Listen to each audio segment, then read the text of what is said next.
พี่น้อยภาพบรรยากาศตามทุ่งไห่ทุ่งนาพี่น้อยตอนนี้หน่วยบ้านเล่าไต่กะหอดเส้นทางเข้าหน้าพี่น้อยพุ่นแหละอันนี้จะเป็นเส้นทางที่พวกเราเดินทางเมื่อหน้าพี่น้อยออกเขาให้เข้าหน้าถามสมัยป้าดพี่น้อง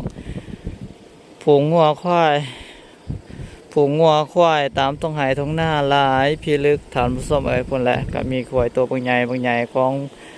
พ่อแม่พี่น้องประชาชนเขตนี้ถามสมัยควายหลายโตเด้พี่น้อยมีแต่โตตุยผีดีงามเลยถามส้มเป็นตาสะอ่อนงัวควายของเขาเจ้าถามส้มกินหญ้าตามทุ่งไห่ทุ่งนาพี่น้อง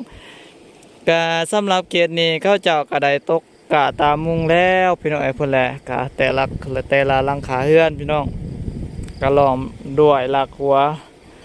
อ้อมตากะของเขาเจ้าพุ่นถามส้มพุ่นแหละกะหลากหลายโตพี่น้องงัวควายเขาเจ้าอยู่เขตนี้ตามสมเป็นตาสะอ้อนพี่น้องกะสิได้ลุยต่อพี่น้องสิเมื่อฮอดไหฮอดหน้าพุ่นแหละทำส้ม